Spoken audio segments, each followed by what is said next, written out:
So then the natural question then comes, where are the growth pockets today? Because that is what you want to lean into your portfolio, right? So this is where I want to take some time to explain the context of our country, our returns, and where are we going from here in our mind.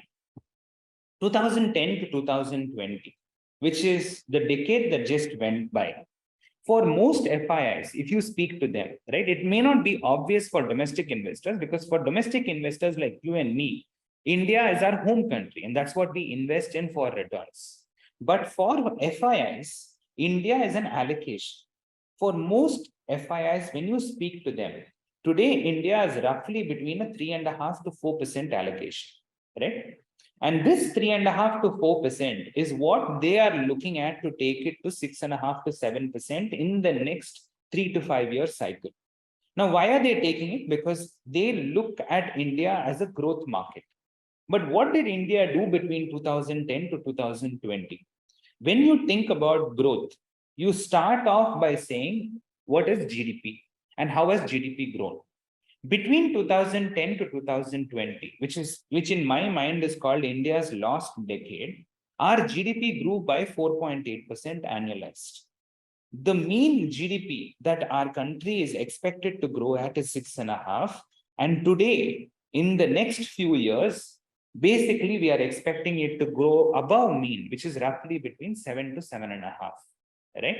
China used to grow at 8% between 2000 and 2010, and now it's way, way lower, and that's why it's losing attention. And there are other micro issues on the ground that I'm not going to get into today, right? So 2000 to 2010 was a lost decade from a GDP growth perspective. What does that mean? This affects a whole host of industries, what I call supply side businesses. What are supply side businesses? Infrastructure, real estate, manufacturing, auto, real estate ancillaries, metals, all of these are what are called supply side businesses.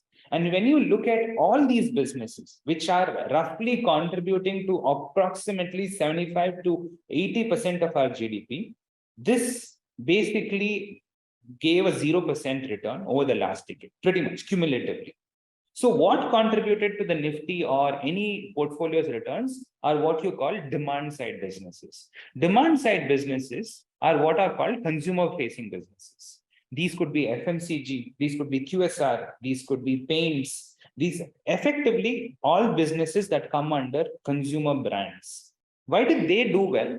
Because the consumer in India was unlevered, as a result of which these businesses were still able to show 12 to 13% growth, 2 to 3 times in many cases the GDP growth. And that is where FIIs piled on, and that is where shareholder returns came from.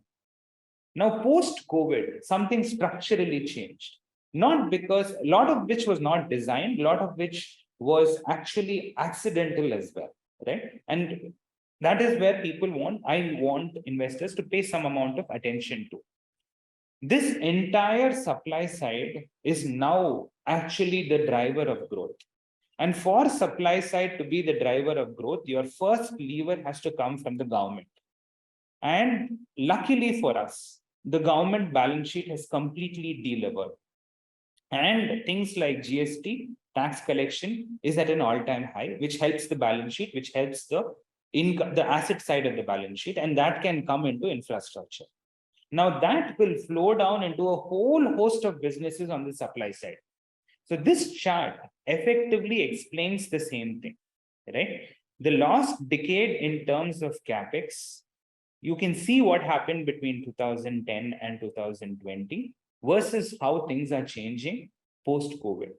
And obviously manufacturing rebasing itself from China, and why that's happening, I'll explain in the next slide, is making a big ancillary effect on this, right? So ideally, what I'm trying to get to is where there is growth is where we are positioning our portfolios into. So if you look at our portfolio, and I'll come into that, this is where we are positioned. What used to be a demand side portfolio at ITIS is now slowly shifting significantly into a supply side portfolio at ITIS. Now, Just because manufacturing is moving into India, that doesn't mean anything, right? Certain micro factors have to be supportive of that. What do you mean by that?